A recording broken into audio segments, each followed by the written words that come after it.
आप सभी को मेरी राम राम हरिभूमि न्यूज बुलेटिन में आपका स्वागत है। आज की वीडियो में हम सबसे पहले बात करते हैं हिसार की।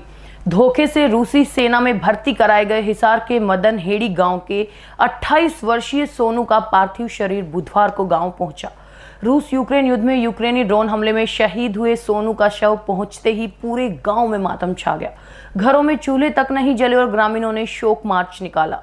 परिवार का कहना है कि सोनू मई 2024 में रूसी भाषा कोर्स के लिए गया था, लेकिन उसे धोखे से सेना में भर्ती कर जबरन युद्ध में धकेल दिया गया।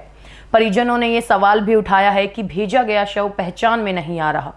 सोनू के साथ गया गांव का एक और युवक अमन अब भी रूस में फंसा है। अमन ने वायरल वीडियो में बताया था कि उसे गार्ड की नौकरी का झांसा दिया गया, पर बाद में युद्ध भूमि भेज दिया गया, जहां हालात बेहद खराब है। नारनौल से विधायक जस्सी पेटवार ने भी गांव पहुंचकर परिजनों को ढांढस बंधाया। परिवार ने भारत सरकार से उच्च स्तरीय जांच कराने और अमन सहित अन्य भारतीय युवाओं की सुरक्षित वतन वापसी सुनिश्चित करने की भावुक गुहार लगाई है। इस घटना ने विदेशों में नौकरी के नाम पर चल रही मानव तस्करी और युवाओं की जान को खतरे में डालने वाली गतिविधियों पर गंभीर सवाल खड़े किए हैं। सोनू के अंतिम संस्कार के बाद अब पूरे गांव की चिंता अमन की वापसी को लेकर है। अब खबर गुरुग्राम से। यहाँ के फाजिलपुर में 24 वर्षीय लवली सुल्ताना ने पति के कथित अफेयर से दुखी होकर फांसी लगाकर आत्महत्या कर ली।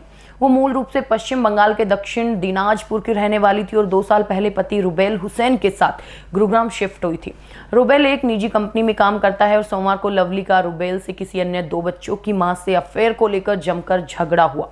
मामला बढ़ने पर लवली ने अपने भाई अशरफ अली को घर बुलाया।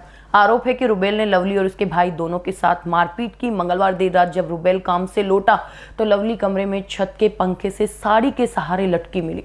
सदमे में रुबेल ने पत्नी को फंदे से उतारा और उसके शव के पास बैठकर रोता रहा और माफी मांगता रहा। फिर साले को सूचना दी। मायके वालों ने रुबेल पर घरेलू कलह और मारपीट का गंभीर आरोप लगाया और न्याय की मांग की है। बादशाहपुर थाना पुलिस ने शव को पोस्टमार्टम के लिए भिजवा दिया और प्रथम दृष्टया से आत्महत्या मानकर जांच शुरू कर दी है। पुलिस रुबेल से पूछताछ कर रही है और पोस्टमार्टम रिपोर्ट का इंतजार किया जा रहा है ताकि आगे की कार्रवाई की जा सके। अगली खबर हरियाणा पुलिस में तैनात सब इंस्पेक्टर की बर्खास्तगी की। सब इंस्पेक्टर सतीश कुमार को साइबर अपराधियों से साठगांठ रखने और प्रोटेक्शन मनी लेने के आरोप में सेवा से बर्खास्त कर दिया गया है। बर्खास्तगी के समय सतीश जींद में तैनात थे, लेकिन ये कार्रवाई पंचकुला पुलिस कमिश्नर शिबास कविराज की सिफारिश पर जींद के एसपी कुलदीप सिंह ने की। एसपी ने कहा कि एएसआई ने वर्दी की गरिमा को ठेस पहुंचाई है। सतीश पर आरोप लगे जब पुलिस ने 20 अगस्त 2025 की रात पंचकुला में 3 फर्जी कॉल सेंटरों का भांडाफोड़ किया और 85 लोगों को गिरफ्तार किया।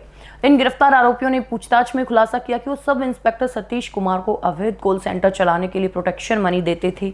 सतीश कुमार नवंबर 2024 से पहले पंचकुला के नोडल साइबर थाने में तैनात थे और उसी दौरान वो इन अवैध गतिविधियों को संरक्षण देते थे।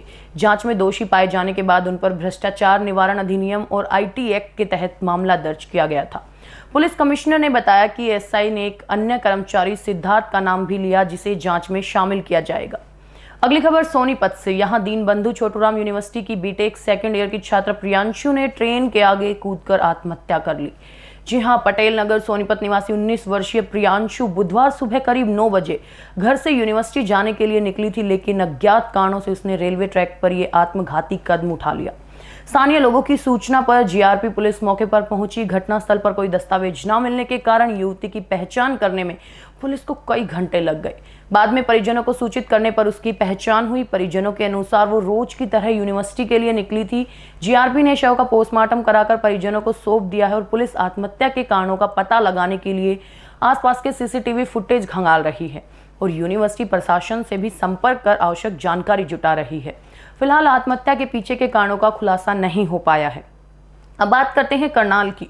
यहाँ अल्फा सिटी स्थित म्यूजिक कंपनी के ऑफिस पर बुधवार सुबह करीब 5 बजे ताबड़तोड़ फायरिंग की गई। 2 बाइकों पर आए 4 नकाबपोश बदमाशों ने बिल्डिंग की दीवारों और शीशों पर 40 राउंड से अधिक गोलियां बरसाई और फिर फरार हो गए। म्यूजिक कंपनी के मालिक सिमरनजीत सिंह की सूचना पर पुलिस व फोरेंसिक टीम मौके पर पहुंची और गोलियों के कई खाली खोल बरामद किए। शिकायतकर्ता ने किसी फिरौती कॉल या विवाद से इनकार किया है, लेकिन ऐसा दावा किया जा रहा है कि इस फायरिंग का संबंध कुख्यात गैंगस्टर दीपक नांदल के साथ किसी एग्रीमेंट से जुड़े विवाद से है। गैंगस्टर नांदल वही है जिसने सिंगर राहुल फाजिलपुरिया पर फायरिंग की जिम्मेदारी ली थी और एसपी गंगाराम पुनिया ने कहा है कि पुलिस सोशल मीडिया पर किए गए इस दावे की जांच कर रही है और जल्द ही आरोपियों को गिरफ्तार कर लिया जाएगा। अल्फा सिटी के गेटों पर सुरक्षा गार्ड तैनात होने के बावजूद माना जा रहा है कि बदमाश बलड़ी गांव की तरफ की चार दीवारी न होने का फायदा उठाकर फरार हुए। अगली खबर जींद की। यहां गांव निर्जन में सरपंच आजाद के घर नेपाली दंपति ने चोरी की वारदात को अंजाम दिया। मंगलवार रात को नौकर दंपति ने सरपंच और उनकी पत्नी सोनिया को नशीला दूध दिया और पत्नी सोनिया ने दूध पी लिया जबकि सरपंच ने नहीं पिया। रात करीब 12 बजे शोर सुनकर सरपंच की नींद खुली तो उन्होंने देखा कि नौकर दंपति के साथ 4 अन्य लोग भी चोरी कर रहे थे। आरोपियों ने सरपंच को बंधक बनाकर उनके हाथ पैर और मुंह बांध दिए। चोर फार्म हाउस से लगभग 7.5 लाख रुपए, 14 से 25 तोले सोने के जेवरात और कुछ चांदी के आभूषण लेकर फरार हो गए। सुबह सरपंच ने किसी तरह खुद को छुड़ाया और ग्रामीणों को सूचना दी। पुलिस मामला दर्ज कर आरोपी नेपाली दंपति की तलाश में जुट गई है। अंत में बात करते हैं अंबाला एयरफोर्स स्टेशन की। राष्ट्रपति द्रौपदी मुर्मू ने बुधवार सुबह अंबाला एयरफोर्स स्टेशन से लड़ाकू विमान राफेल में ऐतिहासिक उड़ान भरी। राफेल ने सुबह 11:10 पर उड़ान भरी और 11:50 पर लैंड हुआ। यानी ये उड़ान लगभग 40 मिनट की थी और राष्ट्रपति जिस राफेल में सवार थी उसे ग्रुप कैप्टन अमित गेहानी ने उड़ाया, जबकि air chief marshal Amarpreet Singh ने दूसरे एयरक्राफ्ट से उन्हें एस्कॉर्ट किया। इस दौरान राष्ट्रपति मुर्मू की स्क्वाड्रन लीडर शिवांगी सिंह के साथ एक तस्वीर सामने आई जो तुरंत चर्चा में आ गई। स्क्वाड्रन लीडर शिवांगी सिंह वही पायलट है जिन्हें लेकर पाकिस्तान ने ऑपरेशन सिंदूर के दौरान पकड़ने का झूठा दावा किया था। पाकिस्तान मीडिया ने रिपोर्ट दी थी कि उनका लड़ाकू विमान मार गिराया गया है और वो युद्ध बंदी हैं। पीआईबी ने 10 मई को इस दावे का फैक्ट चेक करते हुए इसे पूरी तरह झूठा करार दिया था और शिवांगी सिंह उत्तर प्रदेश के वाराणसी की रहने वाली हैं।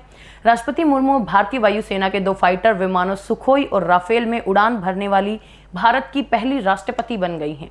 हरियाणा की ऐसी ही मुख्य खबरों से जुड़े रहने के लिए हमारे चैनल पर बने रहिए। वीडियो अगर पसंद आया हो तो उसे लाइक करें, शेयर करें, सब्सक्राइब करें। खबर को अगर विस्तार से जानना है तो हरिभूमि अखबार पढ़ें या फिर हरिभूमि वेबसाइट पर जाएं।